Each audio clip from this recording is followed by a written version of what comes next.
নমস্কার, আমি ফিজিওথেরাপিস্ট জটাধর দাস। আমার সামনে আমার পেশেন্ট। বৌদিমণি, আপনার নাম কি?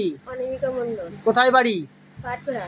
পাটঘরা, অনামিকা মণ্ডল। আপনার দাদার নাম, মানে আপনার স্বামী? পঞ্চানন মণ্ডল। হ্যাঁ, পঞ্চানন মণ্ডল। পঞ্চানন বাবুর স্ত্রী আমার কাছে ফিজিওথেরাপি করতে এসছেন।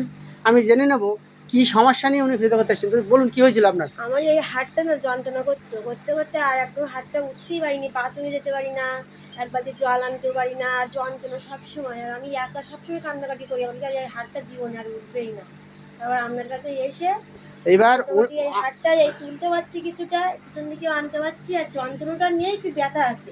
হ্যাঁ, ও যখন আমার কাছে এসেছিল তখন ভীষণ কান্নাকাটি, সকালবেলা এসে কান্নাকাটি করছিল। তো দাদা, আমার হাত আর হবে না, আমি হাত তুলতে পারবো না। আমি বললাম, বোন, তোমার মতো প্রচুর রুগীরা ভালো হয়ে গেছে, তোমার চিন্তা করতে হবে না। তো ওই বলছে, আমার সারা রাত ঘুম হয় না, আমার যন্ত্রণা, আমি ঘুমাতে পারি না। মানে একদিনও যন্ত্রণা করে দিয়েছিলাম তো যন্ত্রণা। যন্ত্রণা এখন আর নেই তো? না, ব্যথা হয়েছিল। হ্যাঁ, ব্যথা হয়েছে কিন্তু যন্ত্রণা নেই। আবার হাতটা একটু উঁচু করে দেখি বানা, ওই মানে একটু হাতটা এইটুকুই তুলতে পেরেছে। আগে আমি এইরকম এরকম হয়েছিল, এরকম করতে পারতাম না, কাপড়টা নিজে বুঝতে পারতাম না, ব্লাউজ তো করতেই পারতাম না। আচ্ছা, এরকম অবস্থা। তো ওকে আমি ফিজিওথেরাপি করবো মাত্র 21 দিন। 21 দিন পরে ওকে একদম সুস্থ করে আমি ছেড়ে দেবো। আমি ফিজিওথেরাপিস্ট জটাধর দাস। আমার চেম্বার যোগেশগঞ্জ বাজার, রায় মেডিসিনের কাছে। আমার নিজস্ব চেম্বার যোগেশগঞ্জে, রায় মেডিকেলের পাশে। আমি এখন সকালে চেম্বারে আছি। আজ কত তারিখ? দাস, কত তারিখ?